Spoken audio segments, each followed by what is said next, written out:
Hello student, आज की इस वीडियो में मैं फैक्टराइजेशन का एक नया मेथड लेकर आया हूं जिसमें ए स्क्वायर माइनस बी स्क्वायर के फार्मूले की मदद से हम फैक्टर बनाना सीखेंगे। इससे पहले मैंने दो मेथड और भी आप लोगों को बताए जिसमें कॉमन लेना और परफेक्ट स्क्वायर के मेथड से जो है वो फैक्टर बनाना सिखाया था। ये इसी सिलसिले की तीसरी वीडियो है जिसमें आज हम इस फार्मूले की मदद से जो है वो परफेक्ट स्क्वायर बनाना सीखेंगे। और इससे पहले वाला जो मेथड था उसमें मैंने a प्लस बी के होल स्क्वायर और a माइनस बी के होल स्क्वायर के फार्मूले से जो है वो फैक्टर बनाना सिखाया था। तो चलें फिर शुरू करते हैं आज की वीडियो। आप सबको द क्रिएटर कॉलेज के यूट्यूब चैनल में खुशामदीद और मैं आपका टीचर साजिद अकरम, जिसका मानना है कि मैथमेटिक्स एक गेम है।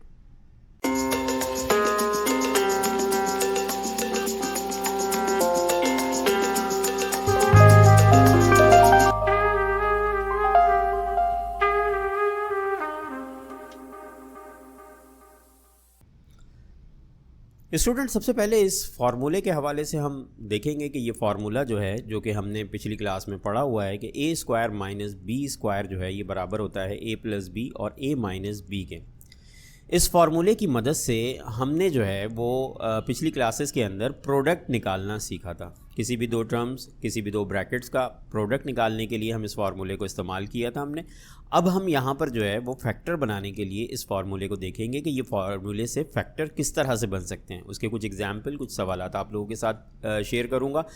तो सबसे पहले इस फार्मूले को देखते हैं कि ये फार्मूला जो हम लिखते हैं ये फार्मूला आखिर है क्या। देखें, ये दो ए और बी से मुराद दो ऑब्जेक्ट हैं जिनकी तरतीब इस तरह से लिखी जाती है। मैं आपको इसे एक अगली एग्जाम्पल में समझाता हूँ। जैसे फॉर एग्जाम्पल, अगर मैं ए की जगह ले लेता हूँ सर्किल का स्क्वायर और क्या कहते हैं बी की जगह मैं ले लेता हूँ ट्राइंगल का स्क्वायर और इन दोनों के दरमियान में माइनस लगा देता हूँ, तो बिल्कुल ये भी वैसे ही शक्ल बन गई जैसे कि फार्मूले की थी।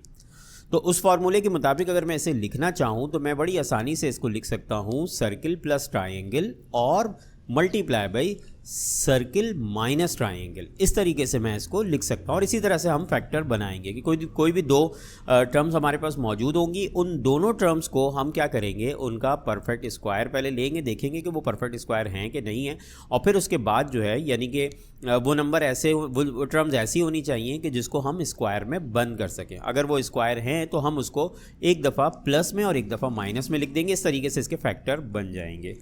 तो चलें फिर देखते हैं एक सवाल। और सबसे पहले सवाल लेते हैं यहाँ पर, जैसा कि आपके सामने है कि 4a स्क्वायर और माइनस का 9b स्क्वायर। इसमें हम देख सकते हैं कि ये 4 जो है ये 2 का स्क्वायर होता है और a तो है ही स्क्वायर।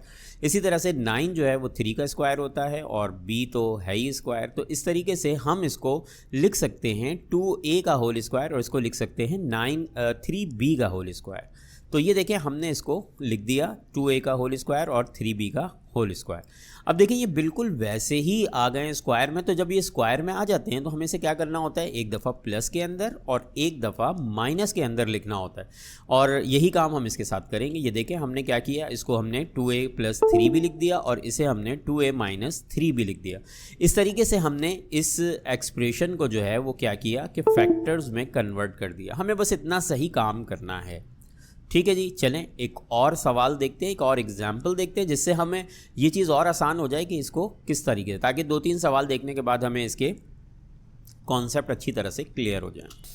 और इस दफ़ा सवाल के अंदर हमारे पास जो है वो एक सिंगल टर्म नहीं है, बल्कि हमारे पास जो a है वो 2 टर्म्स पे मुश्तमिल है। इसी तरह से b जो है ये भी 2 टर्म्स पे मुश्तमिल है और इन दोनों को जो है वो दोनों पे स्क्वायर लगा हुआ है। तो जब स्क्वायर लगा हुआ होता है तो हमारे पास, हमारे दिल में ख्याल आता है कि जी इसको तो हम फार्मूले से लिख सकते हैं। तो बिल्कुल सही ख्याल आता है, हम इसको फार्मूले के मुताबिक जो है हम इसे लिख सकते हैं, यानी कि एक दफ़ा प्लस में और एक दफ़ा माइनस में। यहाँ हमें कुछ करने की ज़रूरत नहीं है, यहाँ तो पूरा ब्रैकेट ही स्क्वायर में बना हुआ है, लेकिन इसमें आगे जाके हमें चीज़ें जो हैं वो करनी पड़ेंगी। जैसे कि देखें, अब हम इसको क्या करेंगे, एक दफ़ा प्लस में और एक दफ़ा माइनस में। तो देखें यहाँ पर हमने x प्लस वाई को x माइनस वाई के साथ प्लस कर दिया, जबकि दूसरे ब्रैकेट में यानी कि मल्टीप्लाई करके हमने दूसरे ब्रैकेट में इसको माइनस कर दिया।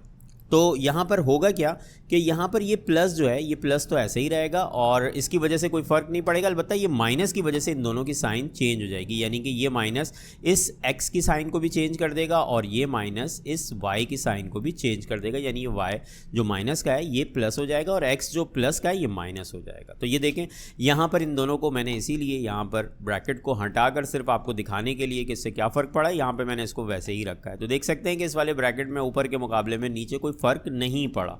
अगर आप देखना चाहें तो यहाँ पर ये देख सकते हैं कि ये जो चीज़ें लिखी गई हैं बस यहाँ पर सिर्फ हमने ब्रैकेट को रिमूव किया, जबकि हम नीचे अगर देखें तो यहाँ पर देखें, यहाँ पर एक थोड़ा सा चेंज आया और वही चेंज आया जो मैंने ऊपर बता दिया आपको कि ये वाला x जो है देखिए यहाँ पे प्लस का था लेकिन अब यहाँ पर ये माइनस का हो गया, और ये वाला y जो है ये प्लस का था, ये माइनस का था और अब यहाँ पर प्लस का हो गया। तो बस ये फ़र्क आया है। अच्छा, इससे होगा क्या कि ये वाला y जो है ये y प्लस का है और ये वाला y माइनस का है, लिहाजा कैंसिल हो जाएगा। यहाँ पर ये x और ये वाला x कैंसिल हो जाएगा, तो हमारे पास x और x बचेंगे यानी कि 2x, और यहाँ पर y और y बचेंगे यानी कि 2y। इस तरीके से हमारे पास 2x और 2y बचेगा। तो ये हमारे पास जो है ये आपस में मल्टीप्लाई हो जाएंगे और इस तरीके से ये हमारे पास आ गया 4xy। तो यहाँ पर मैंने एक सवाल लिया है x² माइनस 1, इसको भी हम उसी फार्मूले से करने जाएंगे, लेकिन सबसे पहली चीज़ मैंने अभी आपसे कहा था कि स्क्वायर होना चाहिए, तो x तो स्क्वायर है, क्या 1 भी स्क्वायर होता है? तो जी हाँ बिल्कुल, 1 तो स्क्वायर क्या, 1 तो कोई सी भी पावर बन सकता है, जैसे कि यहाँ पे आपके सामने मौजूद है कि 1 का अगर स्क्वायर लें तो भी 1 आता है, 1 का क्यूब भी 1 होता है, 1 की पावर 4 भी 1 होता है, 1 की पावर 10, 100 कुछ भी ले लें, कोई सी भी पावर ले लें वो हमेशा 1 ही आता है। इसी तरह से अगर हम उसका स्क्वायर रूट ले लें या क्यूब रूट ले लें ये भी 1 1 होता है। तो ये 1 हमारे लिए एक बड़ा ज़बरदस्त नंबर होता है बहुत सारी जगहों पर फैक्टर बनाने के लिए, और बहुत सारी मैथमेटिक्स के अंदर बहुत सारी जगहों पर यह हमें बहुत काम आता है। ऐसी ऐसी चीज़ें हमारे मसले सॉल्व करके देता है जो शायद किसी दूसरे नंबर से हम नहीं कर सकते। बाज़ों का सपोजिशन के अंदर भी हमारे बहुत काम आ जाता है, और इसकी यही प्रॉपर्टी कि इसकी जो है वो कोई सी भी पावर ले ली जाए ये 1 ही होती है, तो इसकी मदद से हम बहुत सारे फार्मूले और बहुत सारी चीज़ों में इसको इस्तेमाल करते हैं। तो यहाँ पर भी हम क्या करेंगे कि हम इसके स्क्वायर को इसको 1 का स्क्वायर बना देंगे। ये देखें हमने यहाँ पर x का स्क्वायर बना दिया माइनस करके और 1 का भी स्क्वायर बना दिया, तो ये बिल्कुल उसी फार्मूले के मुताबिक आ गए। लिहाजा अब हम इसको क्या कर सकते हैं, इसको हम एक दफ़ा सिर्फ प्लस में लिख देंगे और एक दफ़ा माइनस में लिख देंगे और ये इसके फैक्टर बन गए। तो देखा आपने कितनी आसानी के साथ हमने जो है वो इसके फैक्टर को बना लिया यहाँ पर 1 के होने की वजह से। अगर कोई यहाँ पर हमारे पास कोई ऐसा नंबर होता जिसके फैक्टर नहीं बन सकते थे तो फिर इस पर फार्मूला अप्लाई नहीं हो सकता था। जैसे फॉर एग्जांपल अगर यहाँ पे 5 होता तो फिर उस पर फार्मूला अप्लाई करने का एक दूसरा तरीका है, वो इंशाल्लाह मैं आपको अगले सवाल में समझाऊंगा कि किस तरीके से हम उस पर उसको कर सकते हैं।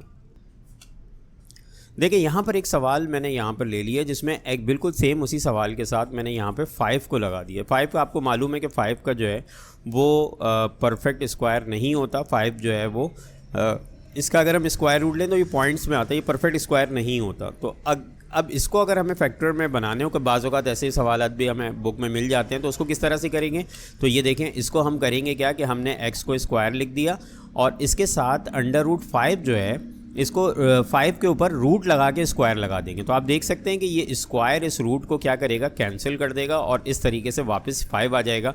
तो ये जो काम हमने किया है इसके करने की वजह से इस सवाल पे कोई असर नहीं पड़ा, क्योंकि ये चीज़ बिल्कुल सेम वही लिखी हुई है अभी जो कि पहले थी।